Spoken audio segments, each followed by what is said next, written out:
రాజ్యాంగ నిర్మాత doctor BR Ambedkar పట్ల పార్లమెంట్లో అనుచిత వ్యాఖ్యలు చేసిన హోంమంత్రి అమిత్ షా పర్యటనను నిరసిస్తూ సిపిఎం పార్టీ ఆధ్వర్యంలో తాళ్లరేవు పోస్టాఫీస్ వద్ద నిరసన వ్యక్తం చేశారు. ఆ పార్టీ రాష్ట్ర పిలుపులో భాగంగా సిపిఎం పార్టీ నాయకులు, కార్యకర్తలు పోస్టాఫీస్ వద్దకు చేరుకొని అమిత్ షాకు వ్యతిరేకంగా నినాదాలు చేశారు.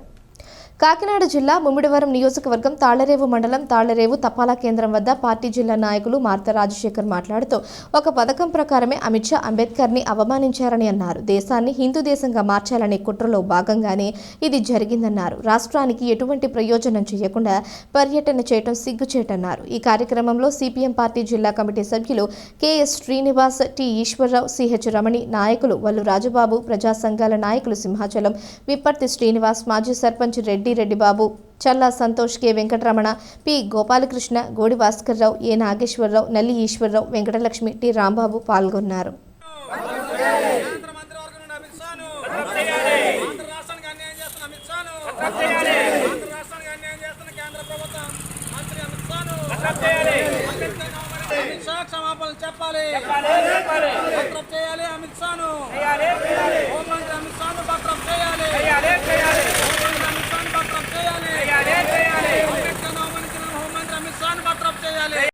పార్లమెంట్ చర్చల్లో మాట్లాడుతూ అంబేద్కర్ పేరుని పదే ఉచ్చరించడం ఫ్యాషన్ అయిపోయింది. అంబేద్కర్ పేరుని 10 సార్లు ఉచ్చరించే కంటే ఏ దేవుడి పేరు ఉచ్చరిస్తే మీకు 7 జన్మల తర్వాత పుణ్యం వస్తుంది, మీరు స్వర్గానికి వెళ్తారని చెప్పి మాటలు. డాక్టర్ బిఆర్ అంబేద్కర్ ఈ దేశంలో సైన్స్ని నమ్మారు, భౌతికవాదాన్ని నమ్మారు. మతాలు వ్యక్తిగతంగా ఉండాలి, అది సామాజికం కాకూడదని చెప్పి కోరారు. ఏ మతంలో అయితే వివక్షత ఉందో ఆ మతాన్ని నేను పాటించనని చెప్పి బౌద్ధాన్ని స్వీకరించి ఆయన తన వ్యతిరేకతని స్పష్టం చేశారు. అంబేద్కర్ వ్యతిరేకించినటువంటి పునర్జన్మని అమిత్ షా మళ్ళా అంబేద్కర్కి పునర్జన్మని ఆ ఫాలోయర్స్ని పునర్జన్మ సిద్ధాంతాన్ని నమ్మమని చెప్పి కోరుతా ఉన్నాం. ఇది చాలా దారుణాతి దారుణం. రెండో విషయం, అమిత్ షా చెప్పినట్టు అంబేద్కర్ గారి పేరు ఉచ్చరించడం ఫ్యాషన్ అయిపోయిందని చెప్పడం అంటే ఈరోజు అంబేద్కర్ గారిని ఈ దేశం చరిత్రలో లేకుండా చేయడం కోసం చేస్తున్న కుట్రలో భాగం. ఎందుకనంటే ఈరోజు 1925లో ఆర్ఎస్ఎస్ ఏర్పడింది, 2025కి వచ్చేసరికి 100 సంవత్సరాలు పూర్తవుతుంది.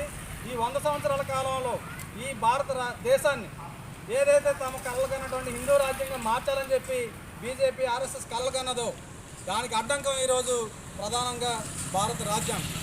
ఈ రాజ్యాంగం ఈ దేశంలో ఉన్న ప్రతి పౌరుడికి హక్కునిచ్చింది, ఈ దేశంలో ఉన్న ప్రతి మతానికి హక్కునిచ్చింది, ఈ దేశంలో ఉన్న ప్రతి కులానికి ఉనికినిచ్చింది, ఈ దేశంలో ఉన్న ప్రతి పౌరుడికి ప్రజాస్వామిక హక్కునిచ్చింది, ఈ దేశంలో ఉన్న అన్ని రాష్ట్రాల హక్కులు ఇచ్చింది. కాబట్టి అటువంటి రాజ్యాంగం ఈరోజు తమ నియంత్రిత విధానానికి, ఏక మతం అనేటువంటి సిద్ధాంతానికి ఆటంకంగా ఉంది. కాబట్టి ఆ రాజ్యాంగాన్ని తీసేయడం కోసం బీజేపీ ఆర్ఎస్ఎస్ ప్రయత్నిస్తూ ఉంది. దానిలో భాగంగానే అంబేద్కర్ యొక్క పేరును ఉచ్చరించడానికి, అంబేద్కర్ని మననం చేసుకోవడానికి ఈరోజు ఆర్ఎస్ఎస్ బీజేపీ సహించడం లేదు.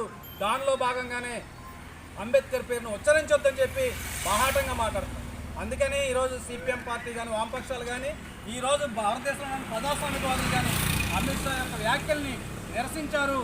అమిత్ షాని రాజీనామా చేయమని డిమాండ్ చేశారు, రాజీనామా చేయలేదు. ఈరోజు బర్తరఫ్ చేయమని చెప్పి డిమాండ్ చేస్తూ ఉన్నాం. ఎందుకనంటే ఈ భారత రాజ్యాంగం మీద నువ్వు ప్రమాణం చేసి పార్లమెంట్లో అడుగుపెట్టినారో అదే రాజ్యాంగాన్ని అమలు చేయడం కోసం నువ్వు ప్రయత్నించాలి తప్పించి ఆ రాజ్యాంగం రాసినటువంటి మహనీయుని ఎందుకంటే అవమానం కాదు. కాబట్టి హిందూ రాజ్యం అనేటువంటి మాటలని నువ్వు వెనక్కి తీసుకోవాలి, బీజేపీ చేసే కుట్రలు వెనక్కి తీసుకోవాలి. ఈ రాజ్యాంగం ఉన్నంతకాలం అంబేద్కర్ ఉంటాడు, అంబేద్కర్ ఉన్నంతకాలం ఈ భారత రాజ్యాంగం ఉంటుంది. దాని రక్షణ కోసం అందరూ కూడా కంకణ మొదలై ఉంటామని చెప్పి ప్రజాస్వామికవాదులందరూ కూడా దీన్ని వ్యతిరేకించాలని చెప్పి ఈరోజు ఈ ఆంధ్ర రాష్ట్రానికి వచ్చినటువంటి అమిత్ షా పర్యటనని వ్యతిరేకిస్తూ గో బ్యాక్ అమిత్ షా అని చెప్పి ఈరోజు నినదిస్తూ ఉన్నాం. Amit Shah go back, go back, go back, Amit Shah, Amit Shah.